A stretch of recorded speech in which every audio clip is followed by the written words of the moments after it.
Harvey, your record is in peril of being broken, but I'm pretty sure that you're the #1 fan of that record being broken because of your relationship with Jamal. What do you think about his performance thus far and him chasing down your record? And you don't got to lie either, man. I mean, speak from an athlete's heart. If you want to say that you are a little bit, hold on, I think I got a tissue somewhere, but yeah, you speak from the heart, man. No, I mean, he's doing all right. That's one word for it, No, right? Jamal's. I mean, he's a stud, and I've been his biggest fan. Well, second biggest fan. Mama's obviously the first, but I've been one of his biggest fans since he stepped on the field. Watching him in high school and stuff too. The kid's a stud, and to see what he's done so far, man, he's just a freak. The dude's a freak, and credit to Reno coaching him up and helping him out throughout the season. Mike, the O-line, the wide receivers, tight ends, everybody doing their jobs. It's helping him along the way. And Jamal knows it's a team thing. There's no way he's going to be as successful as he is right now without his team, and without the whole entire offense as a collective unit. So, my hat's off to him, and kid knows I love him. He's doing great. I told him I'll give him 2 more games. 2 more games. It's very generous of you. Yes, I know that the offensive line is a huge part of his success, as you mentioned, Harvey, and you've been working closely with them. What has been the key to success for the offensive line in establishing the run against West Virginia and Toledo in back-to-back games? Mike has just been a phenomenal coach with these guys. I think the technician in Mike has helped these guys really solidify the small, intricate things on the whole blocking scheme of things. These guys are studs. I mean, we got some big boys up there blocking, and they understand schemes. They're super smart guys. But once you have that effect, where you got big dudes who are smart, and then you have the technical side, man, it's unreal to see, how well the run game has been, and my hat's off to Mike and Coach Rare as well. Randy Rare's he's a smart dude, has been teaching me a lot of things, and I'm learning and growing, and I appreciate Kalani for this opportunity, because it's been a huge blessing for me in this coaching field. All right, Harvey, when you look at the 3 tough losses, back-to-back, 7 points. What do you say to your team and your players individually as a former player to keep them going in the right direction and to get them out of a funk? Because they found a way against Toledo, albeit by the skin of their teeth. But what's the message to them? Keep fighting. They're, like you said, there's 7 points between those games. And when you have that kind of upside, when you have a new offense and new defense, you're coming out there playing against tough opponents, and you're barely, missing these games.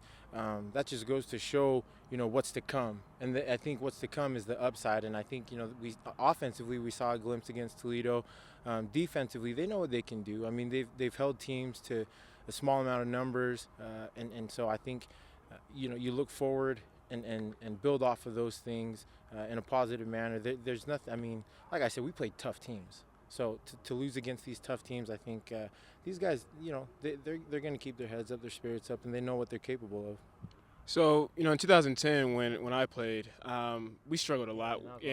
Yeah, I know. Like I feel like a dinosaur, man, being so long ago. And it was unfortunate, man. We lost 4 in a row. We didn't really have a running game because we missed a running back that was supposed to be there. And yeah, I wish that guy was there. Yeah, that guy. I blame that guy actually for probably 3.5 of those 4 losses.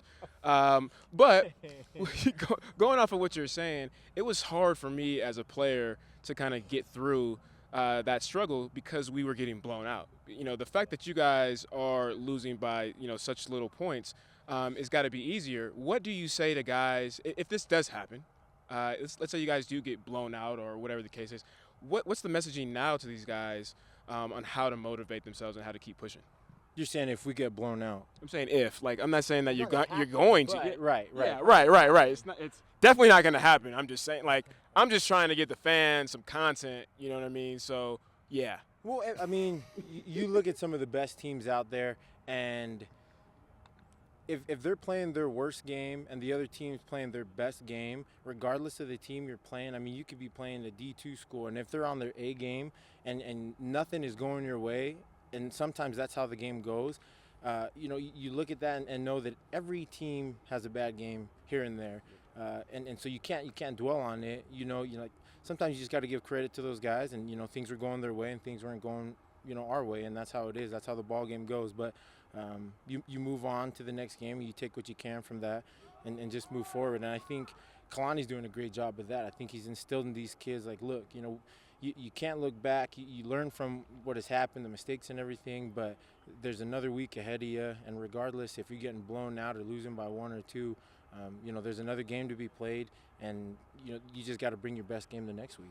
Jamal Williams was a little banged up against the University of Utah, and that slowed some of his numbers, and that carried over a little bit to UCLA. But how much of that is Jamal not feeling up to par and facing an elite defensive front like Utah and UCLA have? I mean,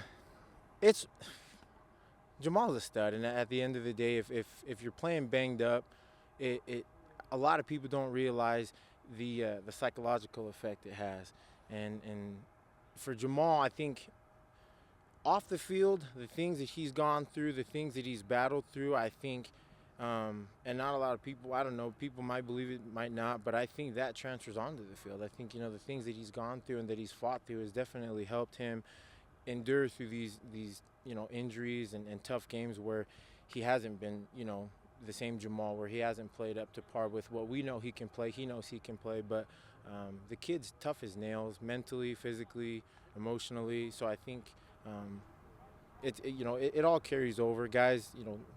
Like I said, you're gonna have bad games, you're gonna have good games, and he knows it. But I think the key with him is really staying even keel. Instead of going like this, if he just stays the course and stays even and just keeps working hard, he's gonna be just fine.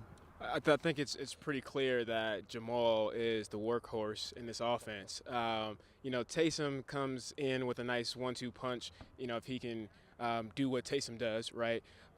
My concern is as a player giving Jamal so many reps and eventually having that wear and tear.